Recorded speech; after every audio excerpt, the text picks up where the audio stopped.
Hey, hey. So I'm here with the darling Elise, former client. We just wrapped up our working relationship. And you guys may have heard me talk about Elise. I actually talked about you yesterday, Elise. I was talking about this whole broken-hearted thing, and I referenced what I heard you talk about in one of your videos about Debbie Ford, saying that the heart is never broken, it's just the gunk on top. And I thought that was a good, awareness. So this is Elise, everyone. For those of you who have wondered, who is this elusive Elise that she has mentioned? Here she is. And so I like to metabolize with clients. For those of you who watch my videos regularly, you've seen this happen before. And I haven't done one of these in I don't know, since summer with the glorious Rachel Abba. And so this is a metabolization. So metabolization, which I think all of you who are doing transformational work, it's incredibly useful for you to do a ritual of sorts, a sort of remembrance and a celebration of what it is that you have done. Because for those of us who we do this, I've been doing healing work for 20 years, right? We've been doing all this transformational work. It's very easy to just move on to the next thing and move on to the next thing and move on to the next thing. And a part of the gratitude experience, the metabolization of the work that you have done, is really highlighting and appreciating and remembering what you have done. That's why we like the Facebook memories, because it reminds us of, oh my God, these things that I did. That's why we like holidays and slowing down, because we get to remember what we did this year and prepare for the next year. It's a socially acceptable ritual, these things, okay? So that's what this is. This is something you can do for yourself. As not even, you don't have to wait until Christmas, or you can, every week you can do metabolization. At the end of your day, once a month, you can do metabolization to appreciate what has been and how far you've come.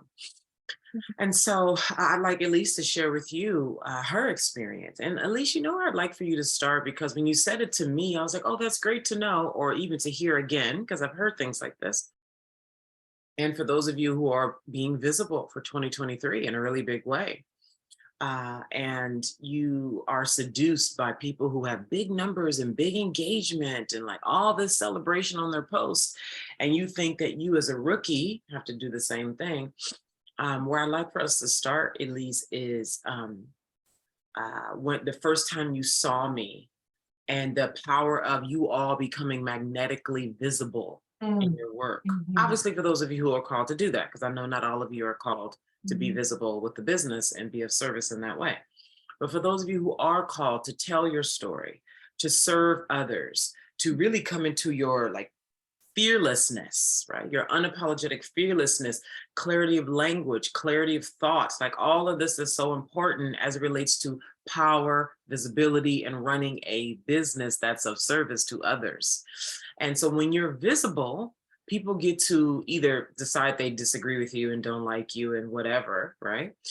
Or they get to decide, and it's not like these are the only two options, but the other option is to fall in love with you, to be magnetized with you, to be like, her, she gets it, oh my God, for people to feel seen by your experience, okay? And so Elise, I'd like for us to start there, and then the floor, this is Elise's time to metabolize, and I'll jump in with questions. But I'd like for you to start there, Elise, the very first time, what that experience was like for you and how that helped you to graduate to your next level, what it was like for you the very first time you saw me with Adina. Yeah, well, it was pretty simple. I didn't even watch that much of the Facebook Live that you were doing with Adina. I'm friends with her on Facebook, and saw that there was a live, clicked play, which is interesting because I'm not a big, I don't spend a lot of time on Facebook. So, and as soon as I heard Naima start to speak, it was my whole body went, who is this? And I think what got me the most was just how you owned you just talked about being a witch outwardly. You talked about being in power. But it was more than that. It was definitely an energetic, it was like a pull from my body. So yeah. And then I Googled and went to the website and signed up for the newsletter and started connecting that way and bought one of your offerings, and then had, you know, a half day VIP, which was powerful. One of my biggest takeaways is one of my, I'm going to call it a healing. I'm going to call it a healing is the story that I don't know. Yeah, that was good. I remember that. Yeah, It was that was really good. that was big. Wow, that is so good. That falls in line with the live I'm doing today, how we lie to ourselves. Mhm. Fuck, that was so good. I remember that.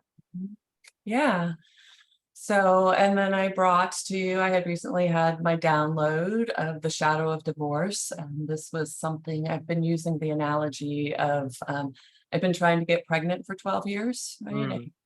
I did the shadow work in 2008 through 2012, and life happened. I had my own personal breakdown and then focused on the money, but that calling was still there. I just didn't, I felt called to coach. I felt called to serve others. I just didn't know in what form it looked like. Yeah.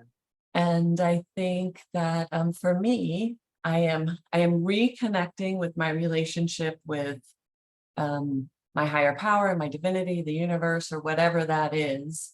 After like whatever this like the past 2 years, I took my previous suit of spirituality, like it's shredded. Like Yeah. it's just I like, you know, with learning about the patriarchy and stepping out of 12-step recovery and all the program of there and saying, you know, like, nope, I'm not going to choose to identify as an addict anymore. Yeah. But living in that bubble, like the conditioning really from birth all the way up until 56 years old, what you thought was true, Mm. and then it crumbles. Mm. And not a conscious crumbling, not like this doesn't work for me anymore, I'm going to take it apart, right? It's just like crumbled because it wasn't working for me anymore. Um, and, you know, a little bit of angst as I stood there naked Yeah. and grieving over my safety net, right? That I had blindly been holding on to.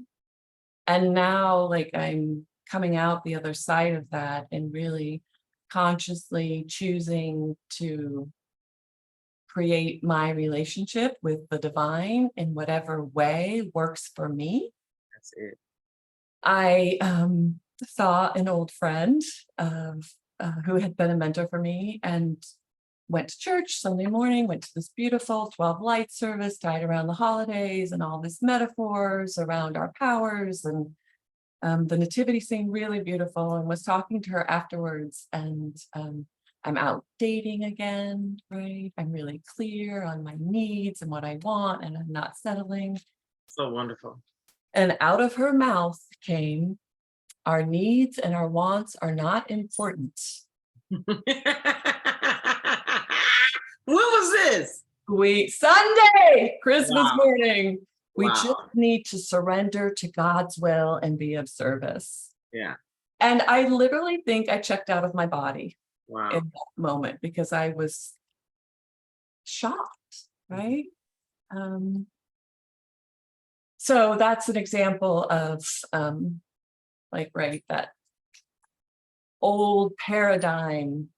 I think that was the last thread that just got pulled out of my system and my body and my field. And I now have a doorknob to hold on to open a door for that conversation. I have been contemplating this relationship for a year and a half now, longer than that, if I'm being honest. As I've evolved and grown and changed, right? Do I still want to continuing investing time and energy here? Mm. Um, One thing I'd like to anchor into a bit more for you, because you just went right on past it, and that is a huge deal. And we're going to quickly get to why, because we're only going to be here maybe about 17-ish more minutes. One of the main takeaways you said from the VIP time with us together is, I don't know. So the habit for you up to that point was, I don't know, right? So give us examples of where you would say, I don't know, when you did know. Well, gosh, wish I could remember the conversation we were having when I said that to you. I'll say it about anything. Like, why do you, so let me think about it. Or why, now that you're on this side of it, you can speak to why you were saying, I don't know, because I want to point to the power piece. Because I was afraid, Yeah. right? I was afraid that if I stand in my truth, in my power, then I will be left and I will be alone. That's kind of it in a nutshell. Mm-hmm. Yeah, that kind of sums it all up. Yeah. If I speak what I know, if I tell my truth, if I stand in my power, I will be left and I will be left alone. Mm-hmm. Mm-hmm. Okay. Mm-hmm. This is the nuanced work for all women to do. That one thing alone will have Elise now not be hooked into I don't know. Because when you're in I don't know, you're not creating consciously. You can't unless you on some true serious con artist shit where you're knowing you're saying I don't know when you know you do know, and then you're creating another reality. Now that's some true con artist shit right there. Okay. So that's in the whole other game. Now, when you really are like, I don't know, and you're in true belief that you don't know, that's what I'm getting at here. When it's not truly you don't know, you're playing the I don't know card because you're afraid of being left, of rejection, of who you think you are, of being abandoned, of being harmed. And so this nuance right here and being and what happened was, I don't remember the context of the conversation, like the details of the words, but I do remember that you were saying, I don't know. And I could hear the lie. I could hear that you did know. Mm-hmm. And I called you out on it and you were like, oh God, I'm lying. And then you tried to do it again because you're used to it, right?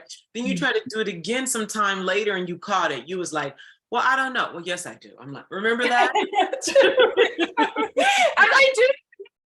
Naima, like even now, since then, like I think it just happened again. I'm like, I don't know. And I'm like, I'm lying. I really do. Hold on.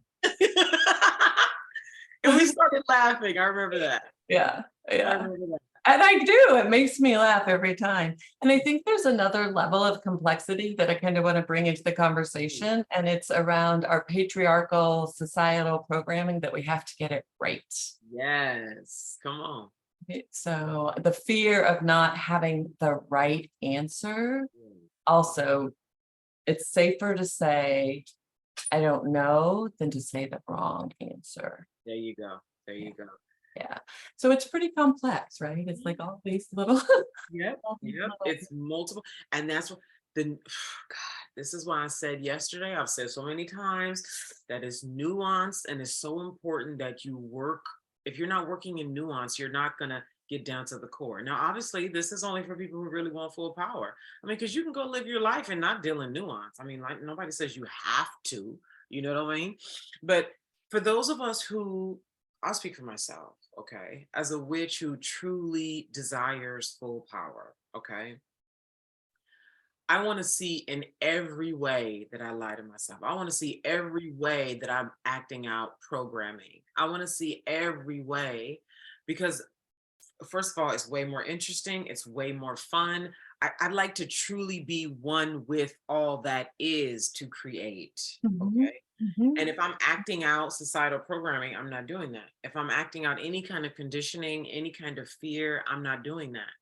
So obviously a person has to have that in them as a hunger, as a desire to even withstand the falling apart, as Elise talked about, where shit start crumbling, because the goal is to get down into the purity, the real core of your signature, like the true core of your, like that, the text you sent me yesterday saying I wasn't going to give you any answers. Yeah, because I don't have them. Yeah. Yeah. You know? Yeah. Yes, I have answers, but not answers for you. Yeah. You have answers for you. Yes. And most of us, right, that's just not wanting to get it wrong, fear of being left, then that means we're afraid of standing center in ourselves. Mm-hmm. See? So that was so good right there. Okay. So let's move it along. So the another thing I recall you saying is that you felt seen. And it's really Mhm. important because a lot of us, um, like one of the women inside of Visionary was like, I like all the attention I'm getting and Mm. being seen. Mhm, mhm. And what that was like for you. I'd love for you to share the experience of being seen by somebody who has the capacity to see you, right? Yeah, yeah, and it was such a strong desire for me because I was not seen, just circumstances, right? Not to make anybody wrong. Yeah. If, everyone's doing the best they can. I used to hate it when people said that. I'd be like,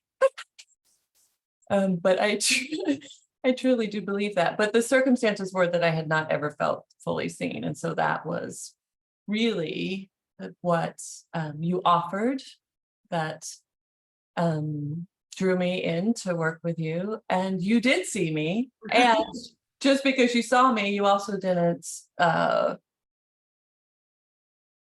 collude with my fuckery.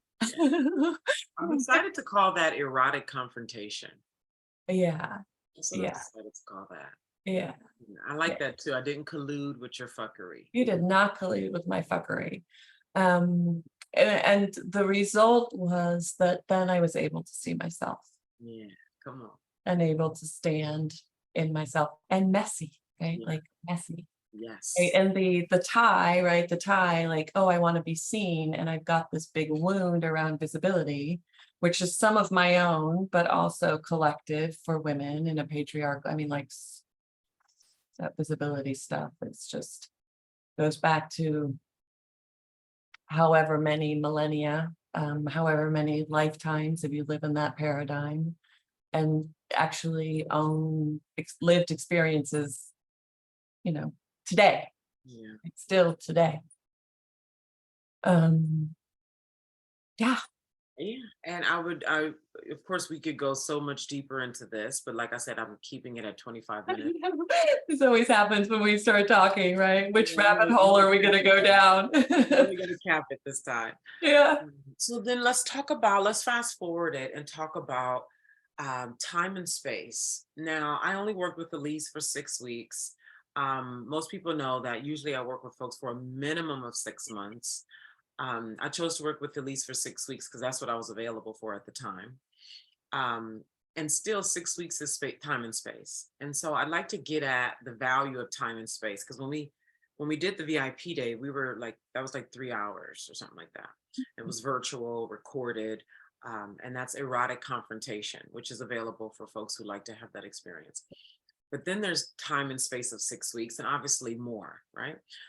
I'd like for you to share what happened for you, the breakthrough, that whatever was the value for you in that 6 weeks of time and space working with a power mentor. Mhm. Oh, yeah, there was well, I made a commitment at the VIP. You asked me very directly if I was serious about coaching, Mm-hmm. bringing my work to the world. And I made a commitment to do that. And so we crafted an agreement for you to support me moving through that and everything that it was going to bring up. And so the accountability, right, was I'm pretty damn sure that I would not have done those Facebook lives if I had not told you. And not only, right, it's not only the verbal accountability, I made an investment, Yeah. right? A monetary financial investment Mm. for the support. And I, showed up a week late. Talk about that. Talk about Agreement, right? Like, yeah. And when I finally reached out to Naima, I was like, I realize I'm here a week late. Um, Made a request to alter the start date of our agreement, which you graciously honored and owned the resistance that was coming up for me. Like, and that's fear, right? Fear.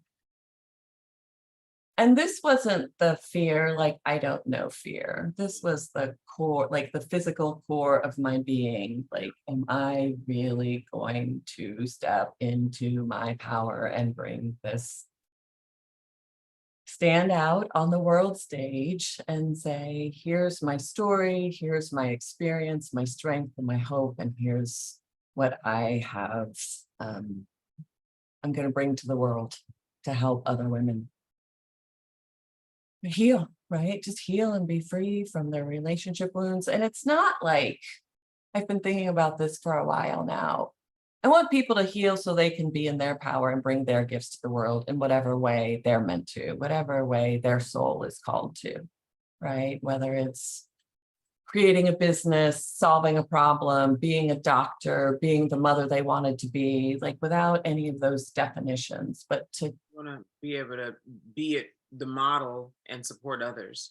Yeah. I want to, in the spirit of metabolizing and just really looking at your growth, Elise, and everybody else, because I'm telling you, I'm guilty of this, just speeding on to the next thing, that you got through that.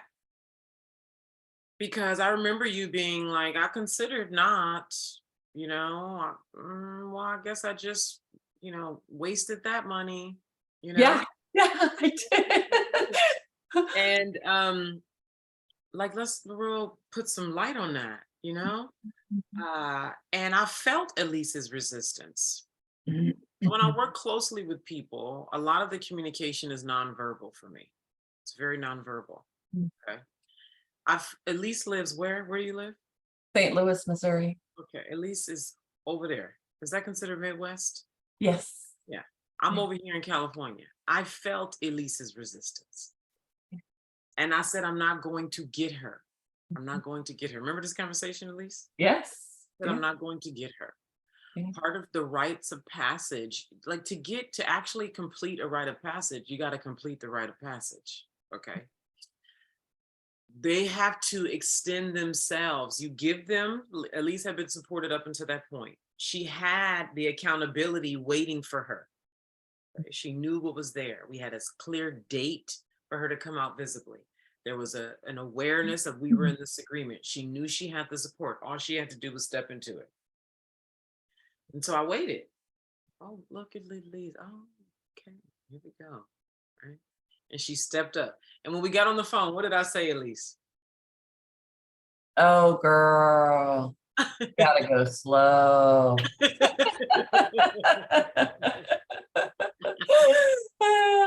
Yeah. You're like, okay, wow. You said, wow. I felt it. Yeah. I pay attention when I work with clients close because I told y'all, and I say it time and time again, power. And so the power is like the core of you, like the center, it's like at the bottom, and then everything else on top. Patriarchy, your mom's conditioning, what your friends have said, your own stories you've made up, everything is on top. And as you're working to stay anchored to the core of you, everything that's on top stirs up. The little girl in you, at least talked about that. It stirs up, stirs up, stirs up. And so I'm staying like in the anchor, watching you, the proverbial you, do all the things, right? And so I create the container, the anchor, I hold you in this. And as you're moving through all that, I let you move without coming to save you. Okay, I let you, because you got to, it's like in the storm, I'm here, right? And you moving, okay, yes, I do want to come through this storm, yes. And I say, okay, right here. Okay, and then I ask you a question. Okay, what's required for you to alter so you keep coming through the storm? It's like that. So when Elise came and she showed up on the call, she made it through. And there was like a mini celebration right then and there. Yes. So I just want to celebrate those things because we're always looking for the big bang, the big wow, the big reveal, the big bang. And it's lots of little things that add up that bring you into your power. So it's really important to celebrate that. I don't know. Oh, I do know I'm lying. It's so good to celebrate. I didn't want to. I thought about not and just, whoa, I love it. But I showed up, boom, right? And that now at least is here. And then she's going to continue in 2023. Like, this is why we're here metabolizing, remembering, putting ritual and, like presence around this growth on top of all the other growth you're doing, like massive, Good, very good, Elise. So in closing, we have 3 minutes. In closing, is there anything you'd like to share about what the experience was like for you? Um, Other women who are, going through their own process of coming into power and navigating their own fear and golden handcuffs. Anything else you feel like is worth stating with this limited time we have? Mm. Oh, what an experience. And actually, when I think about it, that it happened in 6 weeks is kind of like, wow, a lot happened in those 6 weeks, right? Um, I am deeply grateful, Yeah. deeply, deeply grateful. Um, I- Not so much anymore, but like initially when I did my first Facebook Live, it was like a little bit of shock that I actually did it, right? I wish that I had the ability to put into words how scary it had been for me up until that point to speak out and use my voice publicly. Yeah. Use my voice publicly. I wish that I could put into words. So there would be a way to measure to measure the transformation. Yeah. I see. Oh, that's And good. That's good. right, but there are no words to Mm, measure the transformation. mm. I just know, like, I hope you can feel it out there on the West Coast. I'm a different woman. Yeah. Amen. It altered me. Yeah. Yeah. Very good. There's a quote, and I'll say this in closing. Elise, thank you so much. Thank you for listening to your intuition. I've been talking about that massively. We're going to be practicing this hardcore inside of erotic, the mind, with working on pussy, body, mind, and heart. And when it comes to mind, it's intuition. Mm. And I remember you said that when you saw me and I asked you something like, how did you know? Or what did you see? Or what did I say? You were like, it was just pure intuition, pure intuition. Mhm. And as you guys hear Elise share what her experience was in a very short time frame, we think something can listen, if you are somebody who likes lots of time and space to integrate, great. Yes, we have that. That's also why erotic exists. Erotic is for those of us who are like really into this playing the long game. Anyway, the point is, I thank you for listening to your intuition. My hunger, desire is that more of us trust that. The ease. Now, I'm not saying you're not going to feel fear and like, why me? But the organic, authentic ease of your intuition. It's your loving mother. It's your guardian angel. It's the awe. It's nature. That's what your intuition is. And so I thank you, Elise, for listening to your intuition and moving through the stuff that each and every one of us moves through. It's universal that we move through these fears. We move through patriarchal conditioning. We move through religious programming. My God. We move through all the hurts that we've endured as a relationship with our mother and our father. All the stuff that we picked up in middle school, such a tender time for young people, middle school and high school. So I thank you for that. And um,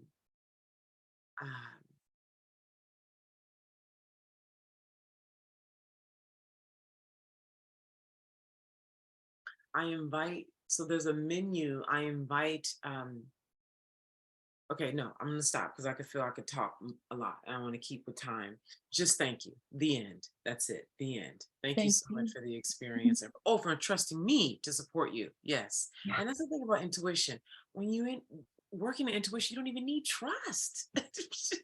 Right. You need trust when you're working in intuition. That Yeah. is it. That's the governing, you Yeah. know what I mean? Yeah. So anyway, all right, enough.